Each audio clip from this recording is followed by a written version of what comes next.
வணக்கம் மாணவ மாணவிகளே. என்னுடைய இந்த சேனல் அதாவது காப்பூத்தா சாதாரண தர பரீட்சை எழுதும் மாணவர்களுக்காக, அஹ், அதுவும் குறிப்பாக இப்ப அடுத்த வருடம் பிப்ரவரி மாதம் நடைபெற இருக்கின்ற அந்த பரீட்சையினை மையமாக வைத்து தான் இந்த சேனல் கூடுதலாக செய்யப்படுகின்றது. இப்போ தரம் 10ல 10 அலகுகளும் தரம் 11ல 8 அலகுகளும் அந்த பாடத்திட்டத்தில் உள்ளடக்கப்பட்டிருக்கின்றது. அப்ப அவற்றுடன் தொடர்புடையதான வினாக்கள் விடைகள், அதே போல மாதிரி வினா விடைகள் மற்ற சிறு குறிப்புகள் அப்படித்தான் நான் என்னுடைய வீடியோக்களில் போட்டுக்கொண்டிருக்கிறேன். குறிப்பாக நான் என்னுடைய வீடியோக்கள் ஒன்று வீடியோக்களாகவும் போடப்படுகின்றது. அதே நேரம் யூடியூப்ல ஷோர்ட்ஸ்லையும் நான் 25க்கும் அதிகமான வீடியோக்கள் அதில் போட்டிருக்கிறேன். நீங்கள் அதுலேயும் போய் சர்ச் பண்ணி பார்க்கலாம். அந்த வீடியோக்களில் இப்போ பகுதி 2 இலங்கை படம் குறித்தல் உலகப்படம் குறித்தல் தொடர்பான அந்த இலங்கை படங்கள்ல 12 இடங்கள் கொடுக்கப்பட்டு அதுல நிறைய பயிற்சிகள் யூடியூப் ஷோர்ட்ஸ்ல நான் போட்டிருக்கேன் இலங்கை படம் குறித்தல். அப்ப அதை விட அதற்குள்ளதான் உங்களுக்கு அந்த பரீட்சைக்கு அந்த இடங்கள் கூடுதலாக வரும். 12 புள்ளிகளை நீங்க மிக இலகுவாக இலங்கை படத்துல பெற்றுக்கொள்ள முடியும். அதே போல உலகப்படம் குறித்தல் அந்த விஷயத்திலையும் நான் அங்கே 6 இடங்கள் வரும் உலகப்படம். அப்ப அது சம்பந்தமான வீடியோக்களை எல்லாம் யூடியூப் ஷோர்ட்ஸ்லையும் நான் போட்டிருக்கிறேன். கிட்டத்தட்ட 25க்கும் அதிகமான வீடியோக்கள் அதில் இருக்கிறது. அதையும் நீங்கள் சர்ச் பண்ணி பார்த்து கொள்ளலாம். எனது வீடியோக்கள் உங்களுக்கு பிடித்திருந்தால் தொடர்ந்தும் நீங்கள் பார்க்க வேண்டுமா இருந்தால் மறக்காம சப்ஸ்கிரைப் பண்ணிட்டு பாருங்கள். அதனூடாக நீங்கள் அதிக பலனை இந்த வீடியோக்கள் மூலம் பெற்றுக்கொள்ளக்கூடியதாக இருக்கும். மற்றது பரீட்சையிலையும் நீங்கள் அதிக புள்ளிகளை பெற்றுக்கொள்ளக்கூடியதாக இருக்கும். அத்துடன் நீங்கள் இன்றைய சேனலுக்கு யாராவது புதிதாக வந்தால் லைக் பண்ணி ஷேர் பண்ணி மறக்காம சப்ஸ்கிரைப் பண்ணிட்டு பாருங்க. வாங்க இன்றைய வீடியோக்குள்ள போவான்.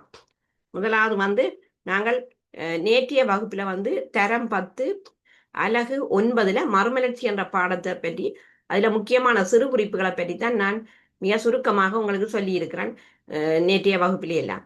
இப்ப இன்றைய வகுப்புல நான் கற்பிக்க போற விஷயம் என்னன்னு சொன்னால், அந்த மறுமலர்ச்சி என்ற பாடத்துல ஒரு பகுதி 2 வினாத்தாள், அதாவது காப்போத்தா சாதாரண தர பரீட்சையில பகுதி 2ல் எப்படி அந்த பாடத்துல வினாக்கள் வந்திருக்கின்றது. அப்ப நான் 2 மாடல் பேப்பரை அதற்கு நான் இன்றைக்கு தயார்படுத்தி இருக்கிறேன். அதாவது ஒரு பேப்பர் 2018ஆம் ஆண்டு பகுதி 3ல வினா இலக்கம் 8ல வந்திருக்கிறது இந்த மறுமலர்ச்சி தொடர்பான வினாக்கள். அதே போல 2020ஆம் ஆண்டு காப்போத்தா சாதாரண தர பரீட்சையில பகுதி 3ல வினா இலக்கம் 8. அப்ப இதுல வந்தது பகுதி 3ல தான் இந்த மறுமலர்ச்சி தொடர்பான வினாக்கள் வந்திருக்கிறது 2 ஆண்டிலையும். அதே போல வினா இலக்கம் 2லையும் 8வது வினாவாகத்தான் கேட்கப்பட்டிருக்கின்றது. இப்ப 2018லையும் 8வது வினாவாக கேட்கப்பட்டிருக்கிறது. 2020ஆம் ஆண்டிலையும் பகுதி 3ல வினா இலக்கம் 8ல தான் வந்திருக்கின்றது. அப்ப எப்படி இந்த மறுமலர்ச்சி என்ற பாடத்துல இந்த வினாக்கள் அமையும் என்பதற்கு நான் மாதிரி வினாக்கள்ல இருந்து இன்றைக்கு 2 வினாத்தாள்களை முதல்ல எடுத்திருக்கிறேன். அதை விட மறுமலர்ச்சி சம்பந்தமாக அந்த விஞ்ஞானிகள் சித்திர கலைஞர்களுடைய படங்களை தந்துட்டு அந்த ஏ குறிப்பு 4 படங்களை தந்துவிட்டு ஏ குறிப்பவர் யார், அதே போல பி எழுத்தினை குறிப்பவர் யார், அவர் எந்த நாட்டை சேர்ந்தவர், அவருடைய கண்டுபிடிப்புகள் என்ன, அப்படியெல்லாம் கட்டாய வினாவிலையும் இது தொடர்பான மறுமலர்ச்சி தொடர்பான வினாக்கள் வரும். படங்களை தந்து அதுல 4 வினாக்களை தந்து 4 புள்ளிக்கு. அப்ப இது நான் தந்தது பகுதி 3ல. அதாவது இது வினாக்கள் எவ்வாறு வருகின்றது என்பதற்கு இன்றைக்கு நான் உதாரணமாக 2 பேப்பரை எடுத்துக்கொள்வோம். முதலாவது 2018ஆம் ஆண்டு பேப்பரை பார்ப்போம். முதலாவது வினா, மறுமலர்ச்சியினால் பிரசித்தமான இத்தாலிய நகரங்கள் 3னை பெயரிடுக. அதாவது இந்த மறுமலர்ச்சி காலத்துல பிரசித்தமான இத்தாலிய நகரங்கள், 1 புளோரன்ஸ், 2 வெனிஸ், அதே போல 3வது ஜெனோவா, அடுத்தது ரோம். 2வது வினாவை நாங்க பார்த்தோம்னு சொன்னா, பின்வருவனவற்றோடு தொடர்புடையவர்களை ஒழுங்குமுறையில் பெயரிடுக. அதுல இப்ப ABCD என்று 4 விடயங்கள் தரப்பட்டிருக்கின்றது. அப்ப அதுல தரப்பட்ட நான் நேற்றைய வகுப்புல செய்ததுகள் சிறு குறிப்பா செய்தனால் இன்றைக்கு அதில் வினாவில வந்திருக்கு. புவி கோள வடிவமானது என்பதனை கண்டுபிடித்தல். அப்ப இது இதோட தொடர்புடையவர்கள் யார்? அப்ப அதுல தொடர்புடையவர் யாருன்னு சொன்ன இந்த விடயத்துக்கு நிக்கலஸ் கொப்பனிக்கஸ். அதாவது புவி கோள வடிவமானது என்பதை கண்டுபிடித்தவர் நிக்கலஸ் கொப்பனிகஸ் என்பவர். அப்ப இவருடைய படங்கள் நீங்க கட்டாயம் பார்த்து வச்சிருக்கணும். Nicholas Copernicus, Galileo Galilei, sir Isaac Newton, Johannes Gutenberg. நான் இந்த படங்கள் உங்களுக்கு அடுத்தடுத்த வீடியோக்கள்ல போட்டு ஒரு பகுதி 1 கட்டாய வினாவிலே இது எவ்வாறு வருகின்றது, பகுதி 2 வர்ற கட்டாய வினா இலங்கை உலக படத்துக்கு பிறகு இப்படியான படங்களை தந்த வினாக்களுக்கு வரும். நான் அந்த வீடியோக்கள் போடுவேன். இப்ப நான் இந்த பகுதி 3 எப்படி கேள்வி வந்தன்றதை பற்றி தான் பார்க்கிறேன். அடுத்த பி, தொலைநோக்கியை கண்டுபிடித்தல். அப்ப எங்களுக்கு தெரியும் தொலைநோக்கியை கண்டுபிடித்தவர் கலீலியோ கலிலி. சி, புவியீர்ப்பு சக்தியினை கண்டுபிடித்தல். அது சர் ஐசாக் நியூட்டன் என்பவர் தான் புவியீர்ப்பு சக்தியினை கண்டுபிடித்திருக்கின்றார். அதே போல டி, அச்சியந்திரத்தை கண்டுபிடித்தல். ஜொஹன்னஸ் கூட்டன்பெர்க் அல்லது கூட்டன்பெர்க் கண்டு எழுதினாலும் விட சரி. அப்ப இப்படி ஏபிசிடி என்று தந்துட்டு அதுல இவ்வாறான விடயங்களை தந்து அந்த கண்டுபிடிப்புகளோட தொடர்புடையவர்கள் யார் என்று கேட்கலாம். இப்ப நீங்க விடை எழுதுகிற போது இப்ப ஏ என்று போட்டுட்டு ஏ டேஷ் பண்ணிட்டு நிக்கலஸ் கொப்பனிகஸ், அதே போல பி டேஷ் பண்ணிட்டு கலீலியோ கலிலி, சி டேஷ் பண்ணிட்டு sir Isaac Newton, D dash பண்ணி ஜொஹன்னஸ் கூட்டன்பெர்க். அப்ப இதற்கு 4 புள்ளிகள் வழங்கப்படும். அப்ப இது 2வது வினா அதுல கேட்கப்பட்ட. 3வது நாங்க பார்த்தோம்னு சொன்னால் மானிடவாதம் என்பதனால் கருதப்படுவது யாது. அப்புறம் அதோட தொடர்ந்து பியில கேட்கினான் மறுமலர்ச்சி காலத்தில் பிரபல்யமான சித்திர படைப்புகள் 3 பெயரிடுக. அப்ப இதுல நாங்கள் முதலாவது மானிடவாதம் என்றால் என்ன, அப்ப அதுல அந்த கருத்தை மட்டும் எழுதினா சரி. மனிதன் மேன்மையானவன் என கருதப்பட்டமை, அதுதான் அந்த மானிடவாதம் என்றா என்னன்றதுக்கு. மனிதன் மேன்மையானவன் என கருதப்பட்டமை. அதுல பி பாட்டை பாருங்க, மறுமலர்ச்சி காலத்தில் பிரபல்யமான சித்திர படைப்புகள். இப்ப நாங்கள் சித்திர கலைஞர்கள் எல்லாம் நேற்றைய வகுப்புல நான் சொன்னேன். இங்கே சித்திர படைப்புகள் அவர்களால் இப்ப லியோனார்டோ டா வின்சியினுடைய படைப்பு தான் இந்த மொனாலிசா, இறுதி பூசணம், மற்ற இதை மாதிரி இங்க இன்னும் ஒன்றுக்கு இறுதி தீர்ப்பு, ஆதாமின் சித்திரம். அப்ப இதுகள் எல்லாம் சித்திர படைப்புகள். இப்ப மறுமலர்ச்சி காலத்தில பிரபல்யமான சித்திர படைப்புகள் 3 கேட்டிருக்கிறேன். இதுல 4 போட்டிருக்கிறேன். இப்ப 1 மொனாலிசா, 2 இறுதி பூசணம், 3 இறுதி தீர்ப்பு, 4வது ஆதாமி சித்திரம். அடுத்த இதுல 4வது கேள்வி, நாடுகாண் பயணத்தின் விளைவுகள் 3 விவரிக்குக. அப்ப இந்த நாடுகாண் பயணத்தின் மூலம் ஏற்பட்ட விளைவுகள், அது நன்மையாகவும் இருக்கலாம் தீமையாகவும் இருக்கலாம். ஆனால் விளைவுகள் என்று சொல்லியிருக்காங்க, அனுகூலமும் இருக்கும் பிரதிகூலமும் இருக்கும். அப்ப நாங்க இதுல பார்ப்போம் என்ன விளைவுகள் ஏற்பட்டது நாடுகாண் பயணத்தால. 1, புதிய நாடுகள் கண்டுபிடிக்கப்பட்டமை, அதுதான் முதலாவது. அப்ப உதாரணத்துக்கு நான் போட்டிருக்கேன் பிலிப்பைன்ஸ், அதே போல கனடா மற்ற மேற்கிந்திய தீவுகள். அப்ப இதுகள் இந்த நாடுகாண் பயணத்தின் மூலம் கண்டுபிடிக்கப்பட்ட நாடுகள். அப்போ 1 பிலிப்பைன்ஸ், கனடா மற்றது மேற்கிந்திய தீவுகள். அதே போல அதுல 2வது விளைவு என்னன்னு பார்த்தால் புதிய வணிக பாதைகள் கண்டுபிடிக்கப்பட்டதால் வியாபார நடவடிக்கைகள் விரிவடைந்தமை. அப்ப அதாவது வியாபார நடவடிக்கைகள் விரிவடைகிறதுக்கு காரணம் என்னன்னு சொன்னால் புதிய வர்த்தக பாதைகள் கண்டுபிடிக்கப்பட்டமை. அப்ப இது எதனால சாத்தியப்பட்டன்னு சொன்னால் இந்த நாடுகாண் பயணத்தின் மூலம்தான் இந்த வியாபார நடவடிக்கைகளும் புதிய வணிக பாதைகளும் விரிவடைந்திருக்கின்றது. 3வது ஐரோப்பியருடைய ஆதிக்கம் பரவியமை. இப்ப அதாவது இந்த நாடுகாண் பயணத்தால இந்த ஐரோப்பியருடைய ஆதிக்கம், இப்ப ஐரோப்பியர்கள் என்று சொல்லுகிற போது இப்ப போர்த்துகேயர், ஒல்லாந்தர், ஆங்கிலேயர், அது எந்த நாடுகள்லன்னு சொன்னால் இந்த ஆசிய ஆப்பிரிக்க நாடுகள்ல இவர்களுடைய ஆதிக்கம் பரவி இருந்தமை. இப்ப ஆசிய நாடுகள் இலங்கை, இந்தியா, அதே போல ஆப்பிரிக்க நாடுகளை. அப்ப இந்த ஐரோப்பியருடைய ஆதிக்கம் பரவியது எதனாலன்னு சொன்னால் இந்த நாடுகாண் பயணத்தின் மூலம்தான் சாத்தியமானது. அதே போல கத்தோலிக்க மதமும் புரட்டஸ்தாந்து மதமும் உலகம் முழுவதும் பரவியமை, அதுவும் இந்த நாடுகாண் பயணத்தின் மூலம்தான். இப்ப உதாரணமாக போர்த்துகேயர் இதுல கத்தோலிக்க மதத்தை பரப்பினார்கள், அதே போல ஒல்லாந்தர் புரட்டஸ்தாந்து மதத்தை பரப்பினார்கள். அப்ப இவ்வாறான இந்த மதங்கள் உலகம் முழுவதும் பரவுறதுக்கு காரணமாயிருந்தது இந்த நாடுகாண் பயணங்கள் தான். அப்ப ஆகவே இந்த நாடுகாண் பயணத்தின் விளைவுகள் இந்த 3ஐயும் இதுல 4 விஷயங்கள் சொல்லப்பட்டிருக்கின்றது. அப்ப இவ்வளவு 2018ஆம் ஆண்டு பகுதி 3 வினாத்தாள்ல வினா இலக்கம் 8ல வந்த கேள்வி. அப்ப ஒரு மறுமலர்ச்சி என்ற பாடத்துல இப்படியான முறையில தான் இந்த வினா கட்டமைப்பு அமையும் என்பதற்கு இது ஒரு மாதிரி வினாத்தாள். அதுவும் இந்த பரீட்சைக்கு வந்த ஒரு வினாத்தாள் காப்போத்தா சாதாரண சிரத்துல. அதே போல அடுத்ததை நாங்க பார்ப்போம். அடுத்த ஆண்டு பேப்பர் 2020ஆம் ஆண்டு காப்போத்தா சாதாரண தர பரீட்சையில பகுதி 3ல வினா இலக்கம் 8ல என்ன வினா வந்திருக்குன்னு பார்ப்போம். முதலாவது, கிறிஸ்துவுக்கு பின் 1453இல் துருக்கியரால் கைப்பற்றப்பட்ட கிரேக்க ரோம அறிஞர்கள் கல்வி நடவடிக்கைகளில் ஈடுபட்டிருந்த நகரம் எது? இது நேற்றைய வகுப்புல நாங்க படித்த ஒரு விஷயம்தான் சொன்ன நான். அதாவது இங்க வந்து அந்த கிபி 1453 துருக்கியர்கள் ஒரு நகரத்தை கைப்பற்றினவை. நேற்று நான் சொன்னது கொன்ஸ்தாந்தி நோபல். அப்ப இங்க வந்து அது கிரேக்க ரோம பேரரசின் தலைநகரம். அப்ப இங்க வந்து அந்த துருக்கியரால கைப்பற்றப்பட்டது எந்த நகரம்னு சொன்னால் அதாவது கொன்ஸ்தாந்தி நோபல். அதுக்கு இன்றைய பெயர் இன்றைய ஸ்டான்புல் என்று சொல்லி சொல்றது. அப்ப இது உலக படத்திலையும் குறிக்க வர்றது இந்த இடங்கள். அப்ப நாங்க இதுகளில் பார்க்குற இந்த இடங்கள் வந்து உலக படத்திலையும் குறிக்க வருகின்ற இடங்கள். அப்ப இந்த இடங்களை நாங்க உலக படத்துல இதுகள் நான் வீடியோக்கள்ல போடுவேன். அநேகமாக உலக படத்தில் சில இடங்கள் நான் யூடியூப் ஷோர்ட்ஸில் போட்டிருக்கிறேன் உலக படமும். அதை நீங்கள் சர்ச் பண்ணி பார்த்தீங்கன்னு சொன்னால் இதனுடைய மேலதிக விவரங்களை அங்கேயும் பார்க்கலாம். அடுத்த 2வது வினா, வியாபார வர்த்தக நடவடிக்கைகள் காரணமாக பிரசித்தி பெற்றிருந்த 2 இத்தாலிய நகரங்களின் பெயர் தருக.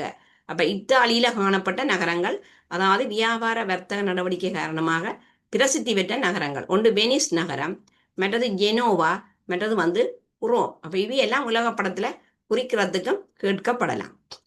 3வது வினா, அதுல ஏ பார்ட் 2 விரிவா தந்துருக்கேன். ஏ பார்ட், பி பார்ட். முதலாவது ஏயை பார்ப்போம். மறுமலர்ச்சி காலத்தில் கட்டட கலைத்துறையில் 2 விசேட பண்புகளை குறிப்பிடுக. அப்ப நான் நேற்று அந்த கலை படைப்புகள் எல்லாம் சொன்னான். அது கட்டட கலைகள்ல வந்து என்னென்ன சிறப்பான பண்புகள் இருந்தான்னு சொல்லி அந்த பண்புகள்லாம் இப்ப இந்த வினாவில் கேட்டிருக்கிறேன். மறுமலர்ச்சி காலத்தில் கட்டட கலைத்துறையில காணப்பட்ட பண்புகள். ஒன்று வந்து வில் வளைய கூரை, 2 அரைவட்ட சிகரம், அதே போல நுனி கோபுரங்கள் மற்ற உயர்ந்த தூண்வடிவிலான கட்டடங்கள். அப்ப இவைதான் அந்த கட்டடக்கலையில காணப்பட்ட விசேட பண்புகள். ஒன்று வில் வளைய கூரை, மற்ற அரைவட்ட சிகரம், மற்ற நுனி கோபுரங்கள், மற்றது உயர்ந்த தூண். இந்த விடயங்கள் இந்த கட்டடக்கலையில காணப்பட்ட சிறப்பான பண்புகள். அதே போல பி பார்ட், மறுமலர்ச்சி காலத்தில் அகிலம் தொடர்பாக முன்வைக்கப்பட்ட புதிய கருத்துக்கள் 2 குறிப்பிடுக. அதாவது மறுமலர்ச்சி காலத்தில் அகிலம் என்று சொன்னா உலகம் தொடர்பாக முன்வைக்கப்பட்ட புதிய கருத்துக்கள், அதாவது பூமி என்று சொல்லலாம், உலகம் என்று சொல்லலாம். அதில் சொல்லப்பட்ட கருத்து பூமி கோள வடிவமானது என்றது ஒரு விஷயம். கோள்கள் சூரியனை சுற்றி வருதல். இந்த கோள்கள் உங்களுக்கு தெரியும் 9 கோள்கள். அதுல மிகப்பெரிய கோள் வியாழன் என்றும். இந்த கோள்கள் சூரியனை சுற்றி வருதல். அடுத்த விஷயம், வியாழனை சூழ உபகோள்கள் உள்ளமை. அதே போல புவியீர்ப்பு சக்தியினை கண்டறிந்தமை. அப்ப இதெல்லாம் இந்த உலகம் தொடர்பான முன்வைக்கப்பட்ட புதிய கருத்துக்கள். அப்ப இதெல்லாம் எப்ப கண்டுபிடிக்கப்பட்டன்னு சொன்னால் இந்த கருத்துக்கள் வந்து மறுமலர்ச்சி காலத்துல தான் இவ்வாறான புதிய கருத்துக்கள் முன்வைக்கப்பட்டது. அப்போ ஒன்று புவி கோள வடிவமானது, கோள்கள் சூரியனை சுற்றி வருதல், வியாழனை சூழ உபகோள்கள் உள்ளது, மற்ற புவியீர்ப்பு சக்தியினை கண்டறிந்தமை என்ற விடயங்கள் இங்க நாங்க சொல்லலாம். அடுத்த இதுல 4வது வினா, மறுமலர்ச்சி காலத்தில் இத்தாலியில் தோன்றிய சித்திரம் மற்றும் சிற்பமாகிய கலைகள் ஒவ்வொன்றினதும் 2 சிறப்பம்சங்களை உதாரணங்களுடன் விவரிக்குக. அதாவது இத்தாலியில தோன்றிய சித்திரம் மற்றும் சிற்பம் இந்த கலைகள்ல காணப்பட்ட சிறப்பம்சம்.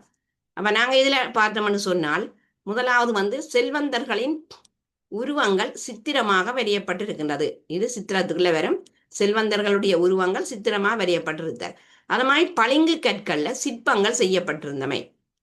அதே போல கலைப்படைப்புகளை உருவாக்கியவர்களின் பெயர்கள்ல அவை வெளிவர தொடங்கியமை. கலைப்படைப்புகளை யார் உருவாக்கினார்களோ அவர்களின் பெயர்கள்லயே அந்த படைப்புகள் வெளிவர தொடங்கியமை. அப்ப இது வந்து இந்த சிற்பம் மற்றது வந்து சித்திரம் தொடர்பான கலைகள்ல காணப்பட்ட சிறப்பம்சமாக இது கருதப்படுகின்றது. அதே போல அடுத்த வினா, நாடுகாண் பயணங்கள் காரணமாக உலகில் ஏற்பட்ட அரசியல் மாற்றம், பொருளாதார மாற்றம் ஒவ்வொன்றையும் குறிப்பிட்டு அவற்றை விவரிக்குக. அப்ப இந்த நாடுகாண் பயணங்களால உலகில் ஏற்பட்ட மாற்றங்கள் என்ன? ஒன்று அரசியல் ரீதியா என்ன மாற்றம் ஏற்பட்டது, அது மாதிரி பொருளாதார ரீதியாக என்ன மாற்றம் ஏற்பட்டது. அப்ப இதை நீங்க இப்படி எழுதியக்க தனித்தனியா தான் கொடுக்கணும். அரசியல் மாற்றம் என்று போட்டுட்டு தனியாக எழுதணும், அப்புறம் பொருளாதார மாற்றம் என்று போட்டுட்டு தனியாக எழுதணும். 2ஐயும் சேர்த்து ஒண்டா எழுதுறதுன்றது அவ்வளவு அந்த இப்படி எழுதுறது சிறப்பல்ல. அப்ப நாங்கள் இதுல கேட்கப்பட்ட ஒவ்வொன்றையும் பிரித்து பார்க்கணும். ஒன்று அரசியல் மாற்றம் என்ற ஒரு தலைப்பை போட்டுட்டு இப்படி எழுதலாம்.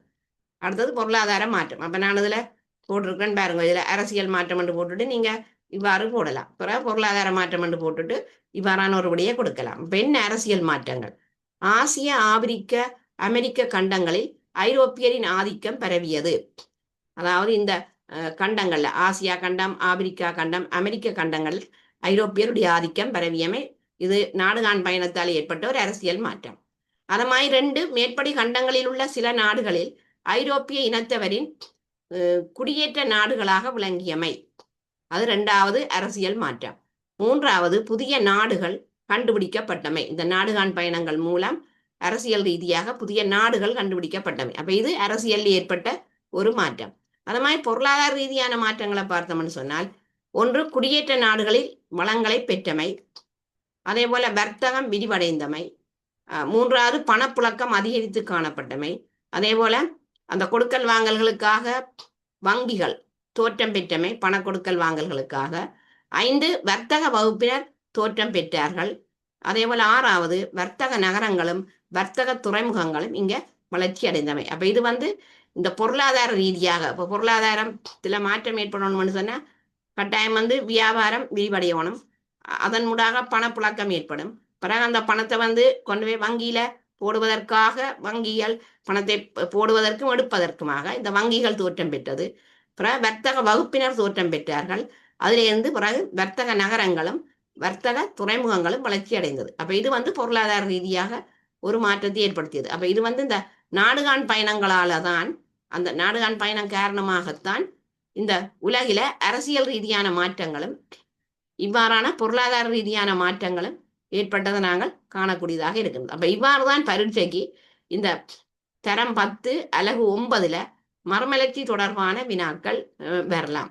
அதே மாதிரி இதுல தரப்பட்ட இடங்கள் உலக படங்கள்ல குறிக்க வேண்டி வரலாம். கான்ஸ்டாண்டினோபிள், வெனிஸ், ஜெனோவா, ரோம் அப்படியானதுகள் படத்துல குறிக்க வேண்டி வரும்.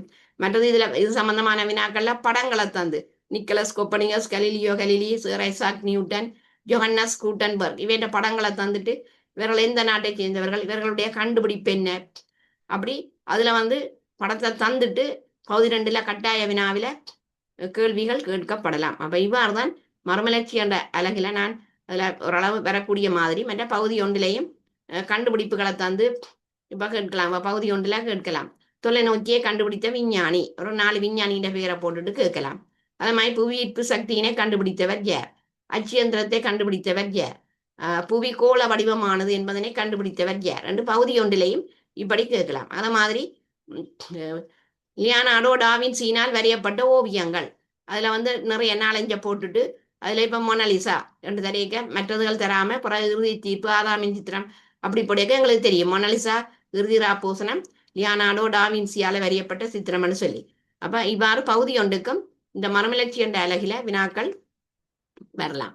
அப்ப நீங்கள் அதற்கேற்ற மாதிரி இந்த தரம் 10ல உள்ள அலகுகளையும் படிக்க வேணும், தரம் 11ல இருக்கிற அலகுகளையும் படிப்பதன் மூலம்தான் நாங்கள் பரீட்சையில ஒரு நல்ல பொறுப்பேற்ற பெற்றுக்கொள்ள முடியும்.